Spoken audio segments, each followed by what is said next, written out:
Vikram charitable trust ವತಿಯಿಂದ ಲಿಂಗಾಪುರ ಕೃಷ್ಣಪ್ಪ ಕಿಟ್ಟಿನವರು ತನ್ನ ಮಗನಾದ ವಿಕ್ರಮ್ನವರ ಜ್ಞಾಪಕಾರ್ಥಕವಾಗಿ 9ನೇ ವರ್ಷದ ಬೃಹತ್ ರಕ್ತದಾನ ಶಿಬಿರ, ಉಚಿತ ಹೆಲ್ಮೆಟ್ ವಿತರಣೆ ಹಾಗೂ ಉಚಿತ ಶುದ್ಧ ಕುಡಿಯುವ ನೀರಿನ ಘಟಕ ಮತ್ತು ಆಶಾ ಕಾರ್ಯಕರ್ತೆಯರಿಗೆ ಸೀರೆಯನ್ನ ವಿತರಣೆ ಮಾಡಿದರು. ಈ ಸಂದರ್ಭದಲ್ಲಿ ಮಾಲೂರಿನ ಶಾಸಕ ಕೆವೈ ನಂಜೇಗೌಡರು ಮಾತನಾಡಿ, ಲಿಂಗಾಪುರ ಕೃಷ್ಣಪ್ಪನವರು ಪ್ರತಿ ವರ್ಷದಂತೆ ಈ ವರ್ಷವೂ ಕೂಡ ಸಾರ್ವಜನಿಕರಿಗೆ ಜೀವ ಉಳಿಸುವ ನಿಟ್ಟಿನಲ್ಲಿ ಸಾರ್ವಜನಿಕರಿಗೆ ಉಚಿತ ಹೆಲ್ಮೆಟ್ ವಿತರಣೆಯನ್ನ ಮಾಡಿದರು ಎಂದು ತಿಳಿಸಿದ್ದಾರೆ. ಈ ಸಂದರ್ಭದಲ್ಲಿ ಸಾರಿಗೆ ಸಚಿವರಾದ ಸನ್ಮಾನ್ಯ ರಾಮಲಿಂಗಾರೆಡ್ಡಿ, ಯೋಜನಾ ಪ್ರಾಧಿಕಾರ ಅಧ್ಯಕ್ಷರು ವಿಜಯ ನರಸಿಂಹ, ಮುರಳೀಧರ್, ಅಂಜನಿ ಸೋಮಣ್ಣ ಹಾಗೂ ಮುಖಂಡರುಗಳು, ಕಾರ್ಯಕರ್ತರು, ಸಾರ್ವಜನಿಕರು ಹಾಜರಿದ್ದರು. ಎಂಟಿವಿ ನ್ಯೂಸ್ ಕನ್ನಡ ವರದಿ ಯಶೋಧ ಟಿ. ಸುದ್ದಿ ಮತ್ತು ಜಾಹೀರಾತುಗಳಿಗಾಗಿ ಸಂಪರ್ಕಿಸಿ 9008748286 9591262228. ಧನ್ಯವಾದಗಳು ಅಣ್ಣ. ಹೆಲ್ಮೆಟ್ ಬರಬೇಕು.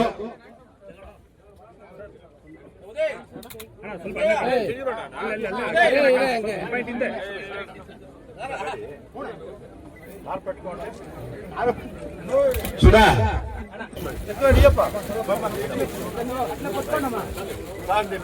ಈ ಒಂದು ಕಾರ್ಯಕ್ರಮವನ್ನ ನೆರವೇರಿಸಿಕೊಟ್ಟಂತ ಕರ್ನಾಟಕ ಮಾನ್ಯ ಸಾರಿಗೆ ಸಚಿವರು ಹಾಗೂ ಮುಜರಾಯಿ ಸಚಿವರಾದಂತಹ ಶ್ರೀಯುತ ರಾಮಲಿಂಗಾರೆಡ್ಡಿ ಅವರಿಗೆ ಹಾಗೂ ತಾಲೂಕಿನ ಜನಪ್ರಿಯ ಶಾಸಕರಾದಂತಹ ಶ್ರೀಯುತ ಕೆವೈ ನಂಜೇಗೌಡ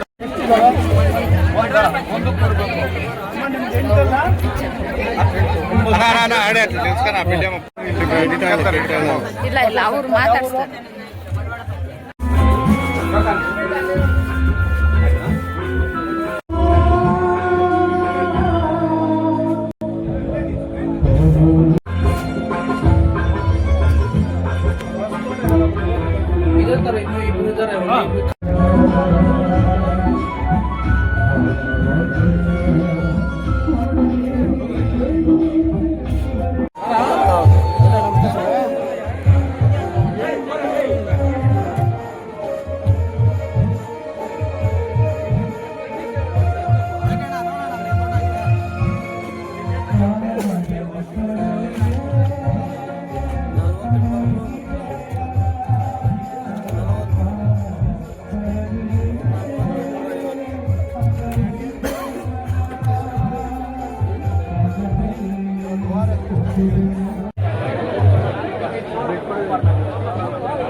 ವ್ಯಕ್ತಿ ಬರೋದೇ ಇಲ್ಲ. ಮನೆ ಬಿಟ್ಟು ಆಸೆ ಕೂಡ ಬರಲ್ಲ. ಒಬ್ಬೇ ಮಗ ಮತ್ತೆ ಮಕ್ಕಳೇ ಇಲ್ಲ ಅವರಿಗೆ.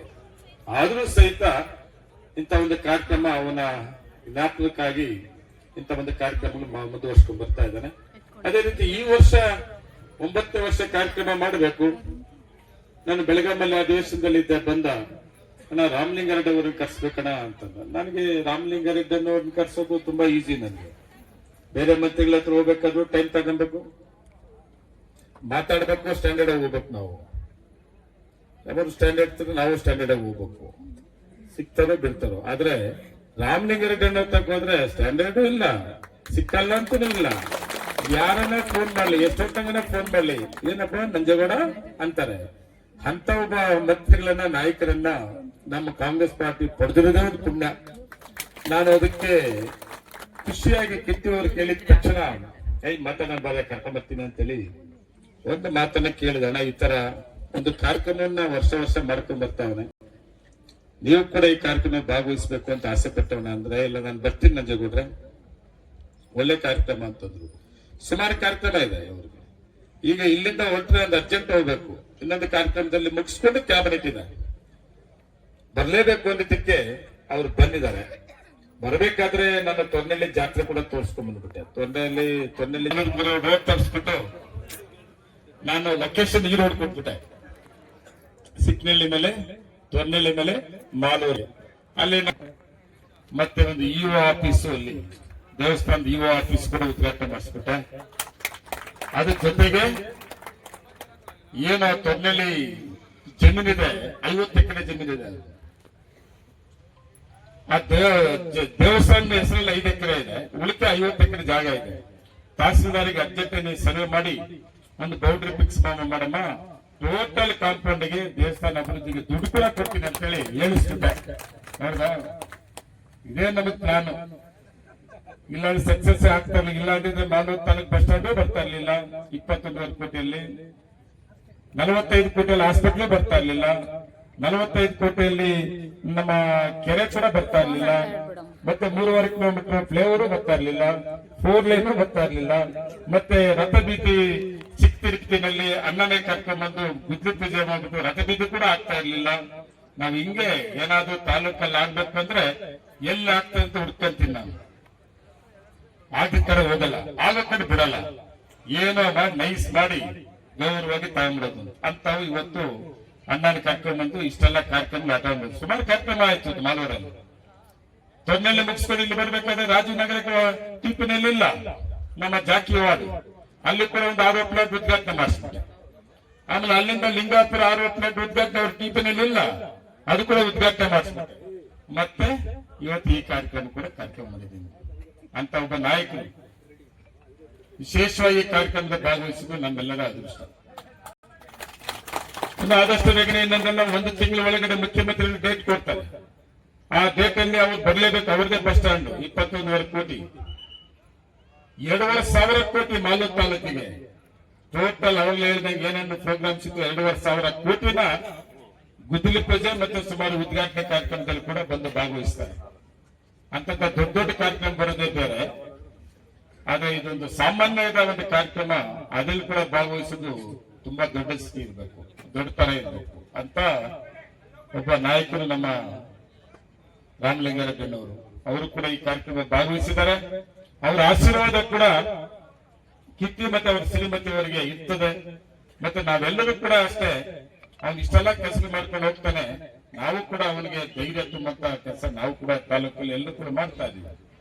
ಮಗ ಕಳ್ಕೊಂಡ್ರು ಕೂಡ ಆ ಫೀಲ್ ಇಲ್ಲದೆ ಅವನ್ನೆಲ್ಲ ತಾಲೂಕಿನ ಜನತೆಯ ಸೇವೆ ಮಾಡಿಕೊಂಡು ಆ ಮಕ್ಕಳ ಪ್ರೀತಿ, ಆ ಜನರ ಸೇವೆಯಲ್ಲಿ ತೃಪ್ತಿ ಪಡ್ತಾ ಇದ್ದಾರೆ.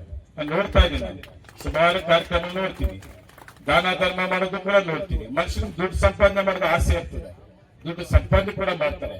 ಆದ್ರೆ ದಾನ ಧರ್ಮ ಮಾಡೋದು ಕಷ್ಟದಲ್ಲಿರೋರಿಗೆ ಸಪೋರ್ಟ್ ಮಾಡೋದು ದೇವರು ಕಿಟ್ಟಿಗೆ ಆ ಒಂದು ಇದು ಕೊಟ್ಟಿದ್ದಾನೆ. ಅದರಿಂದ ಮುಂದಿನ ದಿನಗಳಲ್ಲೂ ಕೂಡ ಆ ನೋವನ್ನ ಭರಿಸುವಂತ ಶಕ್ತಿ ನಮ್ಮ ಕಿಟ್ಟಿಗೆ ಕೊಡ್ಲಿ. ಮತ್ತೆ ಎಲ್ಲ ನಾಯಕರುಗಳು, ರಾಮಲಿಂಗಾರೆಡ್ಡಿಯಂತ ನಾಯಕರುಗಳು, ನಾವು ಎಲ್ಲರೂ ಕೂಡ ಅವ್ರ ಜೊತೆಲಿ ಇರ್ತೀವಿ. ವಿಶೇಷವಾಗಿ ಅವರನ್ನು ಗುರುತಿಸಿ ಒಳ್ಳೆ ಗುಣ, ಒಳ್ಳೆ ನಡತೆ, ಒಂದು ಸಾರ್ವಜನಿಕರ ಮಧ್ಯದಲ್ಲಿ ತುಂಬಾ ಚೆನ್ನಾಗಿ ಬೆರೀತಾನೆ ಅಂತೇಳಿ ಇವತ್ತು ಕಾಂಗ್ರೆಸ್ ಪಾರ್ಟಿ ಕೂಡ ಅವನು ಬ್ಲಾಕ್ ಕಾಂಗ್ರೆಸ್ ಪ್ರೆಸಿಡೆಂಟ್ ಕೂಡ ಮಾಡಿದ್ದಾರೆ. ಜನರ ಜೊತೆಲಿ ಚೆನ್ನಾಗಿರ್ತಾನೆ, ಪಕ್ಷಕ್ಕೆ ಲಾಭ ಆಗ್ತದೆ, ಪಕ್ಷ ಕಟ್ಟುವಂತ ಕೆಲಸ ಮಾಡ್ತಾನೆ ನಂಬಿಕೆ ಇಟ್ಕೊಂಡು ಬ್ಲಾಕ್ ಕಾಂಗ್ರೆಸ್ ಅಧ್ಯಕ್ಷರು ಕೂಡ ಅವನು ಮಾಡಿದ್ದಾರೆ. ಮುಂದಿನ ದಿನಗಳಲ್ಲಿ ಎಲ್ಲಾ ರೀತಿಯಲ್ಲೂ ಕೂಡ ಅವನು ದೇವರು ಒಳ್ಳೇದ್ ಮಾಡ್ಲಿ ಅಂತ ಹೇಳಿ ವಿಶೇಷವಾಗಿ ಅಣ್ಣವರ ಅರ್ಜೆಂಟು ಬೇರೆ ಬೇರೆ ಕಾರ್ಯಕ್ರಮದಲ್ಲಿ ಇರೋದ್ರಿಂದ ಇನ್ನೂ ಸುಮಾರು ಜನ ಮಾತಾಡೋ ರೀತಿ ಬೇಡ. ಅಣ್ಣವರು ಮಾತಾಡಿದಾದ್ಮೇಲೆ ಇವತ್ತೇನು 2,000 ಇವತ್ತು ಬೈಕ್ ಸವಾರ ಮಾಡೋ ಬೈಕ್ ಸವಾರಿಗಳಿಗೆ ಎಲಿಮೆಂಟ್ ಕೊಡುವಂತವ್ರು. ಯಾಕಂದ್ರೆ ಮಗ ಬೈಕ್ ಅಲ್ಲೇ ಆಕ್ಸಿಡೆಂಟ್ ಆಗಿ ಡೆತ್ ಆಗದಂತವ್ರು. ಪಾಪ ನಮ್ಮ ಲಿಖಿನ್ SP ಅವರು ನಿನ್ನೆ ಟ್ರಾನ್ಸ್ಫರ್ ಆಯ್ತು.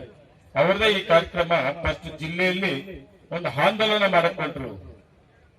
ಏನು ಆಕ್ಸಿಡೆಂಟ್ಸ್ ಎಷ್ಟು ಆಗ್ತಾ ಇದೆ, ಅದರಲ್ಲಿ ಬೈಕ್ ಆಕ್ಸಿಡೆಂಟ್ ಅಲ್ಲಿ ಎಷ್ಟು ಸಾಯ್ತಾ ಇದ್ದಾರೆ, ಅದು ರಿಪೋರ್ಟ್ ನೋಡಿದಾಗ ತುಂಬಾ ಹೆಚ್ಚಿಗೆ ಬೈಕ್ ಆಕ್ಸಿಡೆಂಟ್ ಅಲ್ಲಿ ಆಗ್ತಾ ಇತ್ತು. ಕಡ್ಡಾಯವಾಗಿ ಲಿಮಿಟ್ ಹಾಕಿದ್ರೆ ಸ್ವಲ್ಪ ಪ್ರಾಣ ಉಳಿಸಬಹುದು ಅಂತೇಳಿ ಲಿಕ್ಕಿನವರು SP ಅವರು ಇಲ್ಲ. ಇವತ್ತು ನಮ್ಮ ನಿನ್ನೆ ತಾನೇ ರಿಲೀವ್ ಆಗಿದ್ದಾರೆ. ಆದ್ರೆ ಈ ಕಾರ್ಯಕ್ರಮ ಪ್ರಾರಂಭ ಮಾಡಿದ್ರು, ಅದನ್ನ SP ಕಿಟ್ಟಿನ ಕರೆಸಿ ನೋಡಿ ನಿಮ್ಮಂತವ್ರ ಸಹಕಾರ ಕೊಡಬೇಕು ಅನ್ನೋದಕ್ಕೆ ಇವತ್ತು 2,000 ಇವತ್ತು ಎಲಿಮೆಂಟ್ಸ್ ಕೊಡುವಂತದ್ದು ಈ ಕಾರ್ಯಕ್ರಮದಲ್ಲಿ. ಆ ಜೊತೆಗೆ ವಿಶೇಷವಾಗಿ ಅಂಗನವಾಡಿ ಕಾರ್ಯಕರ್ತರು ವರ್ಷ ಕೂಡ ಆಶಾ ಕಾರ್ಯಕರ್ತರು ಹೆಣ್ಣು ಮಕ್ಕಳು ಕರೆಸಿ ಅವ್ರಿಗೂ ಕೂಡ ಒಂದು ಅಷ್ಟ ಕುಟುಂಬ ಮತ್ತೆ ಸೀರೆ ಕುಟ್ಸ ಕೊಡೋದು ಕೂಡ ಮೊದಲಿಂದ ಕೂಡ ಈ ಕಾರ್ಯಕ್ರಮದಲ್ಲಿ ಇಟ್ಕೊಂಡಿದ್ದಾನೆ. ನೀವೆಲ್ಲ ಈ ಕಾರ್ಯಕ್ರಮಗಳನ್ನ ಮುಂದುವರಿಸಿ. ಅಣ್ಣ ಮಾತಾಡಿದಾದ್ಮೇಲೆ ಅಣ್ಣನ ಕರ್ಕೊಂಡು ನಾನು ಕೂಡ ಅವ್ರಿಗೆ ಕಳಿಸ್ಕೊಡಕ್ ಹೋಗ್ತೀನಿ. ಕಾರ್ಯಕ್ರಮ ಮುಂದುವರಿಸಿಕೊಡ್ರಿ. ನಮಸ್ಕಾರ. ಮಾಲೂರು ತಾಲೂಕಿನ ಜನಪ್ರಿಯ ಶಾಸಕರಾದಂತ ಶ್ರೀ ನಂಜೇಗೌಡ ಅಣ್ಣನವರಿಗೆ ಧನ್ಯವಾದಗಳು. ಈಗ ಈ ಒಂದು ಕಾರ್ಯಕ್ರಮವನ್ನ ಕುರಿತು ಕರ್ನಾಟಕ ರಾಜ್ಯ ಸಾರಿಗೆ ಸಚಿವರು ಹಾಗೂ ಮುಜರಾಯಿ ಸಚಿವರಾದಂತಹ ಶ್ರೀಯುತ ರಾಮಲಿಂಗಾರೆಡ್ಡಿ ಅಣ್ಣನವರು ಈ ಒಂದು ಟ್ರಸ್ಟ್ ಹಾಗೂ ನಮ್ಮನ್ನೆಲ್ಲ ಕುರಿತು ಮಾತಾಡಬೇಕಾಗಿ ವಿನಂತಿ. ಆಸ್ಪತ್ರೆ ಕರ್ಕೊಂಡೋಗೋದಕ್ಕೆ ಅನುಕೂಲ ಆಗುತ್ತೆ ಅಂತ ಕೊಟ್ಟಿದ್ದಾರೆ.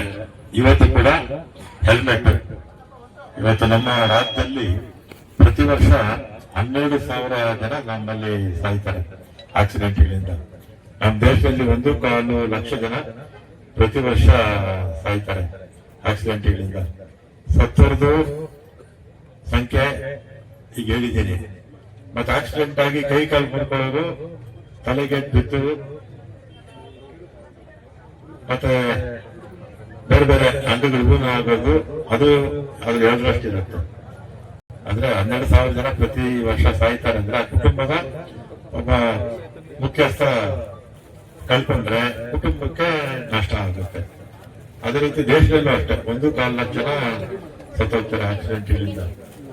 ಮತ್ತು ಅಂಗವಿಕಲರಾಗೋದು ಅದ್ರ 2ರಷ್ಟು ಆಗ್ತಾರೆ, ಕೈ ಕಾಲು ಕಳ್ಕೊಳ್ಳೋರಿಗೆ ಆಗ್ತಾರೆ. ಆದ್ರಿಂದ ವಾಹನ ಓಡಿಸುವಂತವರು ಹುಷಾರಾಗಿ ಓಡಿಸ್ಬೇಕು. ಅದಕ್ಕೆ ನಮ್ಮ ಪೊಲೀಸ್ ಇಲಾಖೆ ಸಾಕಷ್ಟು ಕಟ್ಟುನಿಟ್ಟಿನ ಕ್ರಮಗಳನ್ನ ತೆಗೆದುಕೊಂಡಿದೆ. ಕುಡಿದು ವಾಹನ ಓಡಿಸಬಾರ್ದು ಅಂತ ಹೇಳ್ತಾರೆ, ಆಗ ಕುಡಿದು ವಾಹನ ಓಡಿಸ್ತಾರೆ. ಆಮೇಲೆ ಇಬ್ಬರ ಮೇಲೆ ಹಾಕೋಬಾರ್ದು ಗಾಡಿಯಲ್ಲಿ, ಟ್ರಿಪಲ್ ರೈಡಿಂಗ್ ಮಾಡ್ತಾರೆ, ವೀಲಿಂಗ್ ಮಾಡ್ತಾರೆ. ಆಮೇಲೆ ಫುಟ್ಪಾತ್ ಮೇಲೆ ಹಸ್ಕೊಂಡು ಹೋಗ್ತಾರೆ, ಬೆಂಗಳೂರಲ್ಲಿ ಫುಟ್ಪಾತ್ ಮೇಲೆ ಹಸ್ಕೊಂಡು ಹೋಗ್ತಾರೆ. ಮತ್ತೆ ಫೋನ್ ಕಿವಿಲಿ ಇಟ್ಕೊಂಡು ಗಾಡಿಯಲ್ಲಿ ಓಡಿಸ್ತಾ ಇರ್ತಾರೆ. ಅಂದ್ರೆ 170% ಆಕ್ಸಿಡೆಂಟ್ಸ್ ಅಲ್ಲಿ ಸಾಯೋದು 2 ವಾಹನಗಳಲ್ಲಿ. ಯಾರು ಅಂದ್ರೆ ಟೂ ವೀಲರ್ ಇದೆಯಲ್ಲ, 2 ಚಕ್ರದ ವಾಹನಗಳಿರುತ್ತಲ್ಲ, ಅದರಲ್ಲೇ ಬಹುತೇಕ ಹೆಚ್ಚಿನ ಜನ ಸಾಯೋದು. ಅದರಿಂದ ಯಾರು ವಾಹನ ಓಡಿಸ್ತಾರೆ, ದ್ವಿಚಕ್ರ ಇರಬಹುದು ಅಥವಾ 4 ಚಕ್ರದ ವಾಹನಗಳಿರ್ಬೋದು, ಎಲ್ಲೂ ಕೂಡ ಜವಾಬ್ದಾರಿಯುತದಿಂದ ವಾಹನಗಳು ಓಡಿಸ್ಬೇಕು. ಮತ್ತೆ ದ್ವಿಚಕ್ರ ವಾಹನದ ಚಾಲಕರು ಮತ್ತೆ ಹಿಂದೆ ಕೂತಿರ್ತಕ್ಕಂಥವ್ರು ಹೆಲ್ಮೆಟ್ ಬಂದಿದ್ದೇನಂದ್ರೆ, ಹಿಂದೆ 30-40 ವರ್ಷ ಆಯ್ತು ಹೆಲ್ಮೆಟ್ ಬಂದು. ಈಗ ತಲೆಗೆ ಬಹಳಷ್ಟು ಜನ ತಲೆಗೆ ಬಿಡುತ್ತೆ. ತಲೆಗೆ ಬಿದ್ದು ಸತ್ತವರ ಸಂಖ್ಯೆ ನೋಡಿ ಆಮೇಲೆ ಇದಕ್ಕೆ ಕಾರಣ ಹೆಲ್ಮೆಟ್ ಹಾಕೊಂಡ್ರೆ ಇದಕ್ಕೆ ಪ್ರಾಣ ಉಳಿಯೋ ಅವಕಾಶಗಳು ಜಾಸ್ತಿ ಇರುತ್ತೆ ಅಂತೇಳಿ ಇದು ಪ್ರಪಂಚದ ಎಲ್ಲಾ ಭಾಗದಲ್ಲೂ ಕೂಡ ಹೆಲ್ಮೆಟ್ಗಳನ್ನ ಕಡ್ಡಾಯ ಮಾಡಿದ್ದಾರೆ. ಹೆಲ್ಮೆಟ್ ಹಾಕೊಂಡಿದ್ರೆ ಕನಿಷ್ಠ ತಲೆಗೆ ಬಿದ್ದವರು ಬಹಳಷ್ಟು ಜನ ಬದುಕೊಳ್ತಾರೆ. ಅದರಿಂದನೇ ಹೆಲ್ಮೆಟ್ ಹಾಕೋಬೇಕು ಅಂತ ಹೇಳೋದು. ಆದ್ರೆ ಕೆಲವರು ಕಾಟಾಚಾರಕ್ಕೆ ಟೋಪಿ ತರ ಇರುತ್ತೆ ಹೆಲ್ಮೆಟ್, ಅದನ್ನ ಹಾಕೊಳ್ಳೋದು, ಇದೆಲ್ಲ ಕೂಡ ಮಾಡ್ತಾರೆ. ಆಮೇಲೆ ಈ ಹೆಲ್ಮೆಟ್ ತಂದಿರ್ತಕ್ಕಂಥದ್ದು ವಾಹನ ಓಡಿಸೋರ ಸೇಫ್ಟಿಗೆ, ಅದನ್ನ ವಾಹನ ಓಡಿಸುವಂತವ್ರು ಅರ್ಥ ಮಾಡ್ಕೋಬೇಕು. ಬಹಳಷ್ಟು ಜನ ಅರ್ಥ ಮಾಡ್ಕೊಂಡ್ರೆ ಆಕ್ಸಿಡೆಂಟ್ ಆದಾಗ ಪ್ರಾಣಗಳನ್ನ ಕಳ್ಕೊಳ್ತಾರೆ. ಅದಕ್ಕೆ ಇವತ್ತು ಹೆಲ್ಮೆಟ್ ಕೊಡುವಂತ ಕಾರ್ಯಕ್ರಮವನ್ನ ವೆಂಕಟೇಶ್ ಕೃಷ್ಣಪ್ಪ ಮಾಡ್ತಾ ಇದ್ದಾರೆ. ಅದಕ್ಕೆ ಅವರಿಗೆ ಬೆಂಬಲವಾಗಿರ್ತಕ್ಕಂಥವ್ರು ನಮ್ಮ ಶಾಸಕರು ಮತ್ತೆ ವೇದಿಕೆ ಇರ್ತಕ್ಕಂಥ ಎಲ್ಲ ಮುಖಂಡರು ಪ್ರತಿಭಾ. ಮತ್ತೆ ಇವತ್ತು ಮಾಲೂರು ಟೌನ್ ಅಲ್ಲಿ ಒಂದು RO ಪ್ಲಾಂಟ್, ಮತ್ತೆ ಇದೇ ಲಿಂಗಾಪುರದಲ್ಲೇ ಒಂದು RO ಪ್ಲಾಂಟ್, ಮತ್ತೆ ಬ್ಲಡ್ ಡೊನೇಷನ್ ರಕ್ತದಾನ ಶಿಬಿರ ಕೂಡ ಮಾಡಿದ್ದಾರೆ. ರಕ್ತದಾನ ಶಿಬಿರ ಅತ್ಯಂತ ಶ್ರೇಷ್ಠವಾದ ದಾನ, ಯಾಕಂದ್ರೆ ಪ್ರಾಣ ಉಳಿಸುವಂತ ಒಂದು ಕೆಲಸ ಅದು.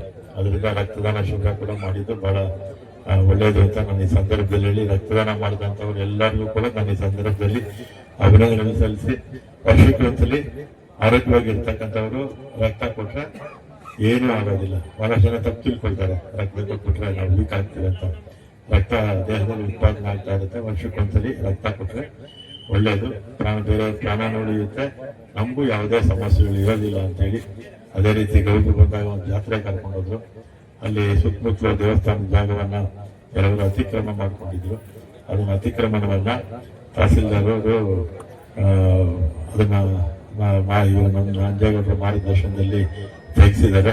ಅದಕ್ಕೆ ಕಾಂಪೌಂಡ್ ಹಾಕೋದಕ್ಕೂ ಕೂಡ ಹಣ ಕೇಳಿದ್ದಾರೆ. ಕಾಂಪೌಂಡ್ ಹಾಕೋದಕ್ಕೂ ಕೂಡ ಹಣ ಕೊಡ್ತೀವಿ ಅಂತ ಹೇಳಿ ಎಲ್ಲರಿಗೂ ಧನ್ಯವಾದಗಳು ಹೇಳಿ, ನಿಮ್ಮೆಲ್ಲರ ಪರವಾಗಿ ನಮ್ಮ ಕೃಷ್ಣಪ್ಪನವರಿಗೆ ಮಾಡ್ತಾ ಇರ್ತಕ್ಕಂಥ ಒಳ್ಳೆಯ ಕೆಲಸಕ್ಕೆ ಅಭಿನಂದನೆ ಹೇಳಿ ನಾನು ಮಾತು ಮುಗಿಸ್ತೇನೆ.